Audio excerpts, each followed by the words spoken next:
Hello everyone, कैसे हैं आप सभी। उम्मीद करती हूँ आप सभी अच्छे होंगे और आपका एचटेट का एग्जाम अच्छा गया होगा। फ्रेंड्स, जिन लोगों का एचटेट का एग्जाम आपको लग रहा है कि भाई आपके 90 प्लस मार्क्स हैं या फिर कुछ जिनको 89 के आसपास है, तो आप लोगों ने देख लिए होंगे कि किन किन क्वेश्चन पे आप लोग ऑब्जेक्शन कर सकते हैं। तो उन क्वेश्चन पे आप लोग ऑब्जेक्शन लगाइएगा, आपके नंबर बढ़ने के चांसेस रहते हैं।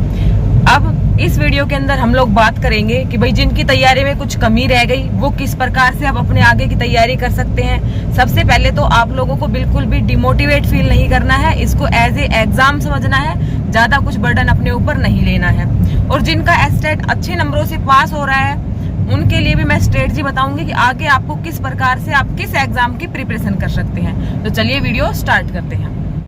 तो भाई अप्स डाउन्स तो लाइफ में लगे रहते हैं, आप लोगों को उनसे हार नहीं माननी चाहिए।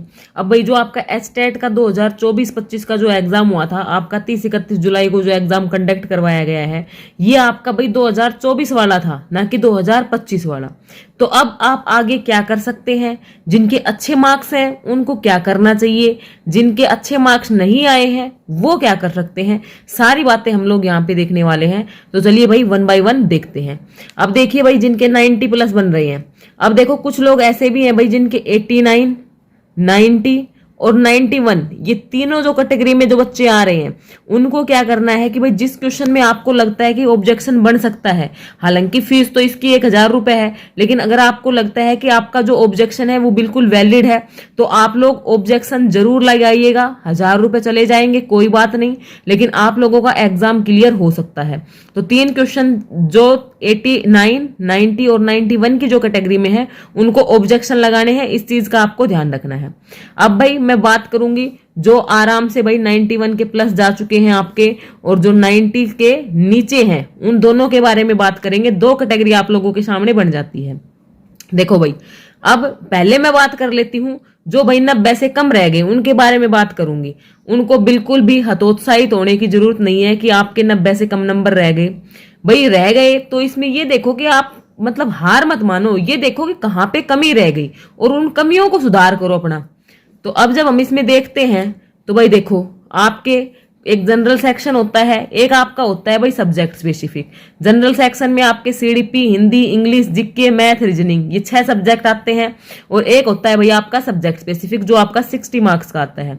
अब आप अपनी कमियां ये ढूंढो कि भाई आपके सीडीपी में कम रहे, हिंदी में कम रहे, या इंग्लिश में, जीके में, मैथ में, रीजनिंग में, कि कौन सा सब्जेक्ट आपका भाई कमजोर रह गया और जिसकी वजह से आप पिछड़ गए। अब भाई जिनके 85 मार्क्स आए हैं, 80 मार्क्स आए हैं, तो वो लोग ऐसे थोड़ी ना एक भाई बगैर मेहनत के ही आ गए, मेहनत की होगी तभी तो आप इस तक पहुंचे हो। अब आपको सिर्फ ये फाइंड आउट करना है कि आप किस चीज में कमजोर थे। हो सकता है भाई आपका सब्जेक्ट ही कमजोर रह गया हो, तो सब्जेक्ट के ऊपर फोकस करो।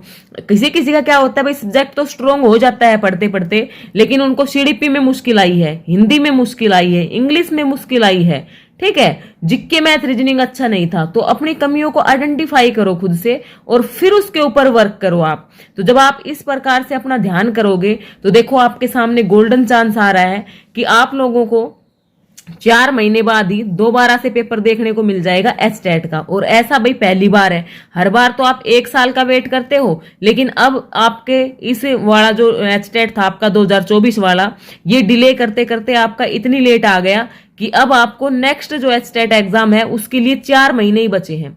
अब जो लोग 80-85 तक आ गए थे, ठीक है, तो भाई उनको तो अपनी तैयारी उसी स्पीड से रखनी है ताकि आपका 4 महीने में आराम से एग्जाम क्रैक हो जाए। अब इवन मैं बात करूं जिनके 60-70 नंबर थे, तो वो भी अपना एचटेट का एग्जाम निकाल सकते हैं अगर एक सही स्ट्रेटजी से चलते हैं तो उनको भी अच्छे से फोकस करना चाहिए, अपनी कमियों को फाइंड आउट करना है। और इन 4 महीने में आपका जो 2025 का जो एग्जाम है भाई, नवंबर दिसंबर बोलते हैं हर बार, लेकिन होते होते आपका जनवरी तक चला जाता है। तो भाई अगस्त, आपका आज 2 अगस्त है, तो अगस्त, सितंबर, अक्टूबर, नवंबर, 4 महीने आप लोगों को मिल रहे हैं। प्लस में आपका दिसंबर भी, तो 4-5 महीने भाई एनफ होते हैं एचटेट की तैयारी के लिए। आप 150 में से 90 प्लस स्कोर कर सकते हो।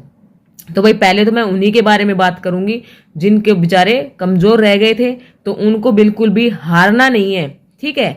एग्जाम्स है, आते जाते रहते हैं, इतनी बड़ी भड़क मत लो। आप बहुत मैसेज कर रहे हो कि भाई आप लोग परेशान हो रहे हो, आपके नंबर नहीं आए, आप पहले भी दे चुके हो, तो आप इस प्रकार की बातें अपने दिमाग से निकाल दो।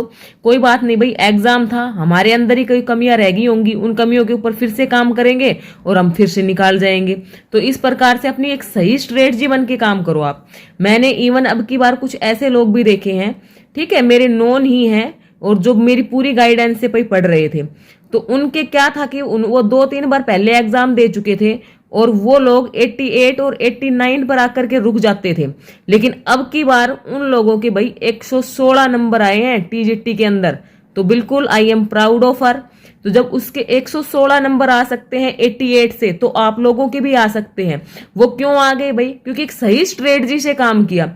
उनकी अपने सब्जेक्ट के अंदर कमी रह रही थी, उस सब्जेक्ट को अच्छे से तैयार किया, ठीक है। और जहां पे भी उनको कमी लगती थी, मान लो हिंदी इंग्लिश उनका कमजोर रह रहा था, तो उन कमियों पे उन्होंने ध्यान दिया।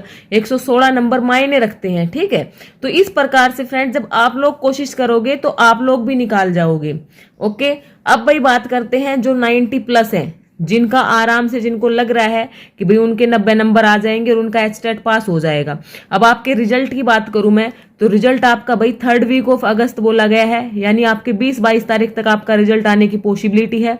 उससे पहले आपकी एक बायोमेट्रिक लिस्ट जारी होती है, ठीक है।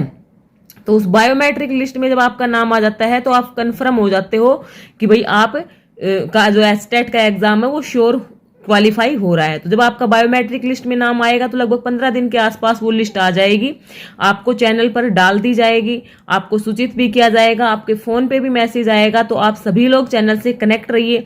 अगर फर्स्ट टाइम आप लोग वीडियो को देख रहे हैं, तो आप लोग पीछे की वीडियोज भी जाकर के देख सकते हैं। भाई यहाँ पे मैं आप लोगों को एचटेट के एग्जाम के लिए, खासकर जो और भी आपके जो टीचिंग एग्जाम्स हैं उनके लिए गाइड करती हूँ। और यहाँ पे मैं, आप लोग अपनी गाइडेंस से, मेरी गाइडेंस से और अपनी मेहनत से अपने एचटेट के एग्जाम को निकाल सकते हो। काफी लोगों ने ऐसा किया है, आप लोग भी ऐसा कर सकते हो। बिल्कुल आपको बेसिक बातें बताती हूँ, क्योंकि मैं भी सभी इन्हीं बातों से बीच से निकली हुई हूँ। अब देखो भाई, जब आपकी बायोमेट्रिक लिस्ट आ जाएगी तब तो बिल्कुल आपका कंफर्म हो जाएगा। लेकिन अभी जो 90 के प्लस है, उनको क्या करना है, अपना टाइम खराब नहीं करना भाई, ठीक है। अब देखो, जो भाई जिनका लेवल 1 का एग्जाम था, जिनको पीआरटी क्लियर हुआ है, तो उनका आगे टीचर बनने के लिए क्या प्रोसेस होता है, स्क्रीनिंग का एग्जाम होता है, जिसके अंदर आपका सब्जेक्ट भी पूछा जाता है, ईवीएस और मैथ्स, और प्लस में आपका जनरल सेक्शन आता है। लेवल 2 की मैं बात करूं, जिनका टीजीटी का एग्जाम था, चाहे इंग्लिश से हो चाहे आप हिंदी से हो, उनका एक स्क्रीनिंग एग्जाम होता है। अगर आप वो स्क्रीनिंग एग्जाम क्वालिफाई कर जाते हो, तो आप हरियाणा के अंदर टीजीटी टीचर बन जाते हो। 6 to 8 पढ़ाने के लिए आप अपने सब्जेक्ट को एलिजिबल हो जाते हो। अगर आप तैयारी करते हो भाई पीजीटी की, आपकी पीजीटी का एग्जाम क्लियर है, तो आपका थोड़ा सा लंबा प्रोसेस होता है। आपको स्क्रीनिंग पास करनी पड़ती है। ऑब्जेक्टिव पहले, ऑब्जेक्टिव के बाद आपका होता है भाई सब्जेक्टिव, और सब्जेक्टिव के बाद आपका होता है इंटरव्यू, और इंटरव्यू के बाद आप लोग लेक्चरर बन जाते हो, स्कूल के अंदर चले जाते हो भाई। 9th to 12th पढ़ाने के लिए आप लोग एलिजिबल हो जाते हो। एक अच्छा पे स्केल आपको मिलता है, ग्रुप बी की पोस्ट होती है, और एक बिल्कुल आपको आपकी स्टैम्प वगैरह सब कुछ मिलता है। आप ग्रुप बी के एक ऑफिसर टाइप की पोस्ट में आ जाते हो, ठीक है। तो भाई ये होता है प्रोसेस। अब जिनका भाई पीआरटी का एग्जाम क्लियर हो गया है, उनको अपने स्क्रीनिंग एग्जाम की प्रिपरेशन स्टार्ट कर देनी चाहिए। स्क्रीनिंग के अंदर आपका जनरल सेक्शन होता है, प्लस में आपका सब्जेक्ट स्पेसिफिक होता है, तो वो आप एक बार सिलेबस देख लीजिएगा। अगर आप लोग कहेंगे तो मैं स्क्रीनिंग के ऊपर एक अलग से वीडियो बना देती हूँ, जहाँ पे हम डिटेल में बता देंगे कि आपके पीआरटी, टीजीटी, पीजीटी, इनकी जो स्क्रीनिंग एग्जाम है, आपको किस प्रकार से इसको क्वालिफाई करना है। अब बात करते हैं टीजीटी स्क्रीनिंग की, तो भाई इसमें भी ऐसे होता है। आपकी टीजीटी स्क्रीनिंग में जनरल सेक्शन में आपकी ईवीएस भी आती है, आपका रोड सेफ्टी, ट्रैफिक रूल्स भी आते हैं, आपका भाई हरियाणा जीके भी आती है, आप लोगों का सब्जेक्ट स्पेसिफिक भी आता है, आपकी टीचिंग एप्टीट्यूड भी आता है। तो ये सारी चीजें ही आपकी जेबीटी वाले में आती हैं। एक बार डिटेल से भी इनको मैं एक बार खोल खोल के आपको बता दूंगी, और आप अपनी स्क्रीनिंग के एग्जाम की प्रिपरेशन में लग जाइएगा, क्योंकि अब आपके पास एचटेट के बाद यही ऑप्शन बचता है, जिससे आप हरियाणा के अंदर टीचर बनने के एलिजिबल हो जाते हो। आपने एचटेट का एग्जाम सिर्फ सर्टिफिकेट लेने के लिए तो पास नहीं किया होगा, आपका जो एम है वो तो क्या होगा भाई, हरियाणा में टीचर बनना ही होगा। तो वो आप जब ही बन पाओगे जब आप स्क्रीनिंग एग्जाम की प्रिपरेशन करते हो। साथ में जो गवर्नमेंट होती है भाई, वो HKRN के थ्रू भी आप लोगों की भर्ती करवाती है, वहां से भी आप भाई एक टेम्परेरी आपको जॉब मिल जाती है, तो उसके थ्रू भी आप लोग जा सकते हो। अगर उसकी भर्ती आती है SKRN की तो भी मैं आपको बता दूंगी। हालांकि परमानेंट तो भाई जैसी तो जॉब नहीं होती है ये, लेकिन आपके प्राइवेट सेक्टर से काफी अच्छी जॉब है।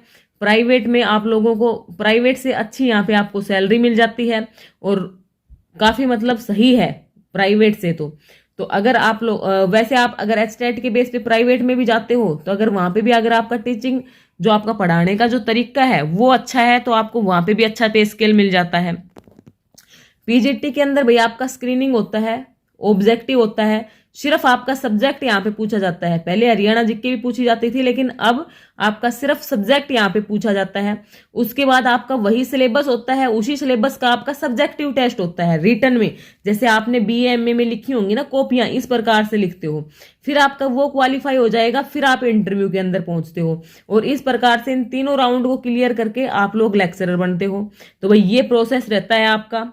तो यहाँ पे भाई हमने बात की जिनके एचटेट में आपके 90 मार्क्स आ गए थे उनकी भी मैंने बात की है, और जिनके 90 नहीं आए थे उनको विशेष फोकस करना है। आपके पास 4 महीने हैं, आप आराम से अपने एग्जाम को निकाल जाओगे। जहां पे जो कमियां रह गई हैं अपने पेपर को लेके बैठो, ठीक है। देखो CDP में आपके कितने क्वेश्चन ठीक हुए, मान लो 20 क्वेश्चन ठीक हुए, हिंदी में आपके 7 ही क्वेश्चन ठीक हो रहे हैं, इंग्लिश में आपके 8 क्वेश्चन ठीक हो रहे हैं। तो देखो कि कौन कौन से टॉपिक में आपके क्वेश्चन हैं वो नहीं बन पा रहे, क्या क्या आपकी कमियां रह गई हैं। मान लो आपका यहाँ पे तो अच्छा स्कोर हो गया लेकिन आप सब्जेक्ट में ही आप 20 नंबर पे ही अटक गए, तो इस चीज को देखो कि आपके अंदर कहाँ कमियां रह गई हैं और इन चीजों में सुधार करो।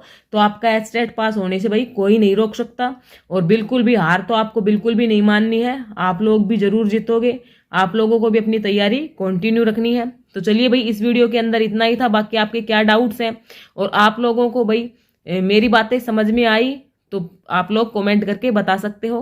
Thanks for watching this video.